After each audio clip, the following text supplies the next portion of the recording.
आज हम पढ़ेंगे श्री शिव महापुराण के रुद्र संहिता के पार्वती खंड का 7वां भाग। बाकी सारे भाग हमारे चैनल के प्लेलिस्ट में है, आप वहां जाकर सुन सकते हैं। तो शुरू करते हैं। भगवान शिव का गंगावतरण तीर्थ में तपस्या के लिए आना, हिमवान द्वारा उनका स्वागत, पूजन और स्तवन तथा भगवान शिव की आज्ञा के अनुसार उनका उस स्थान पर दूसरों को न जाने देने की व्यवस्था करना।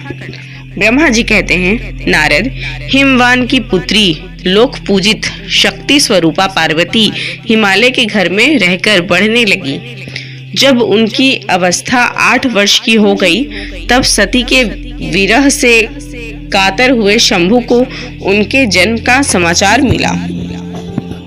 नारद उस अद्भुत बालिका पार्वती को हृदय में रखकर वे मन ही मन बड़े आनंद का अनुभव करने लगे। इसी बीच में लौकिक गति का आश्रय ले शंभु ने अपने मन को एकाग्र करने के लिए तप करने का विचार किया। नंदी आदि कुछ शांत पार्षदों को साथ ले वे हिमालय के उत्तम शिखर पर गंगावतार नामक तीर्थ में चले आए, जहां पूर्व काल में ब्रह्मधाम से च्युत होकर समस्त पाप राशि का विनाश करने के लिए चली हुई परम पावनी गंगा पहले पहल भूतल पर अवतीर्ण हुई थी। जितेंद्रिय हर ने वहीं रहकर तपस्या आरंभ की।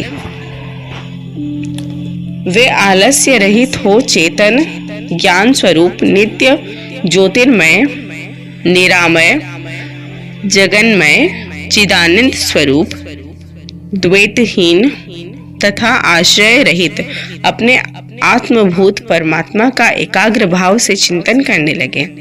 भगवान हर के ध्यान परायण होने पर नंदी भृंगी आदि कुछ अन्य पार्षद गण भी ध्यान में तत्पर हो गए। उस समय कुछ ही प्रमथ गण परमात्मा शंभु की सेवा करते थे। वे सब के सब मौन रहते और एक शब्द भी नहीं बोलते थे। कुछ द्वारपाल हो गए थे। इसी समय गिरिराज हिमवान उस औषधि बहुल शिखर पर भगवान शंकर का शुभागमन सुनकर उनके प्रति आदर की भावना से वहां आए। आकर सेवकों सहित गिरिराज ने भगवान रुद्र को प्रणाम किया, उनकी पूजा की और अत्यंत प्रसन्न हो हाथ जोड़ उनका सुंदर स्तवन किया। फिर हिमालय ने कहा, प्रभु, मेरे सौभाग्य का उदय हुआ है जो आप यहाँ पधारे हैं। आपने मुझे सनाथ कर दिया। क्यों न हो, महात्माओं ने यह ठीक ही वर्णन किया है कि आप दीन वत्सल हैं। आज मेरा जन्म सफल हो गया, आज मेरा जीवन सफल हुआ और आज मेरा सब कुछ सफल हो गया, क्योंकि आपने यहाँ पदार्पण करने का कष्ट उठाया है। महेश्वर, आप मुझे अपना दास समझकर शांत भाव से मुझे सेवा के लिए आज्ञा दीजिए। मैं बड़ी प्रसन्नता से अनन्य चित्त होकर आपकी सेवा करूंगा। ब्रह्मा जी कहते हैं, नारद, गिरिराज का यह वचन सुनकर महेश्वर ने किंचित आंखें खोली और सेवकों सहित हिमवान को देखा। सेवकों सहित गिरिराज को उपस्थित देख ध्यान योग में स्थित हुए जगदीश्वर वृषभध्वज ने मुस्कुराते हुए कहा। महेश्वर बोले, शैलराज, मैं तुम्हारे शिखर पर एकांत में तपस्या करने के लिए आया हूँ। तुम ऐसा प्रबंध करो जिससे कोई भी मेरे निकट न आ सके। तुम महात्मा हो, तपस्या के धाम हो तथा मुनियों, देवताओं, राक्षसों और अन्य महात्माओं को भी सदा आश्रय देने वाले हो। द्विज आदि का तुम्हारे ऊपर सदा ही निवास रहता है। तुम गंगा से अभिषिक्त होकर सदा के लिए पवित्र हो गए हो। दूसरों का उपकार करने वाले तथा संपूर्ण पर्वतों के सामर्थ्यशाली राजा हो।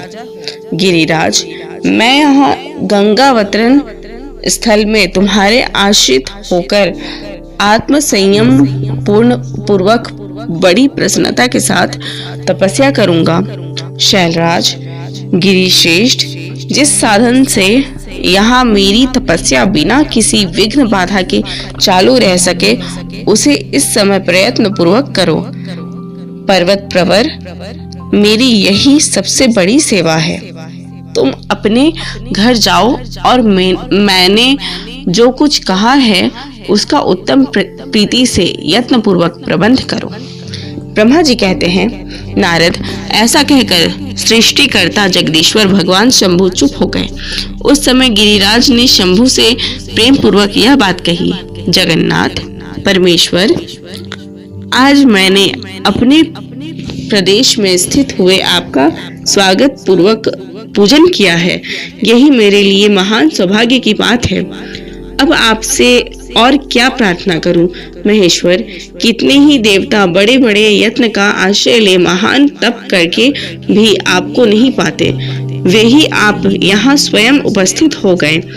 मुझसे बढ़कर श्रेष्ठ सौभाग्यशाली और पुण्यात्मा दूसरा कोई नहीं है, क्योंकि आप मेरे पृष्ठ भाग पर तपस्या के लिए उपस्थित हुए हैं। परमेश्वर, आज मैं अपने को देवराज इंद्र से भी अधिक भाग्यवान मानता हूँ, क्योंकि सेवकों सहित आपने यहाँ आकर मुझे अनुग्रह का भागी बना दिया।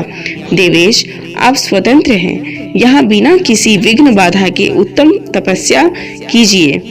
प्रभो, मैं आपका दास हूँ, अतः सदा आपकी आज्ञा के अनुसार सेवा करूंगा।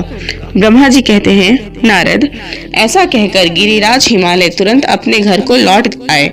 उन्होंने अपनी प्रिया मेना को बड़े आदर से वह सारा वृतांत कह सुनाया। तत्पश्चात शैलराज ने साथ जाने वाले परिजनों तथा समस्त सेवक गणों को बुलाकर उन्हें ठीक ठीक समझाया।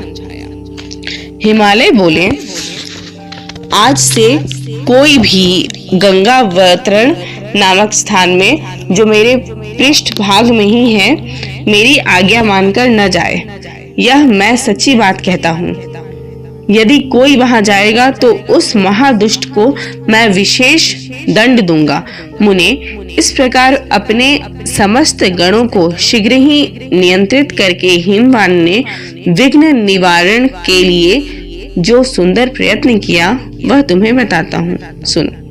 तो यहाँ पे हमारा 7वां भाग कंप्लीट हो गया है। धन्यवाद।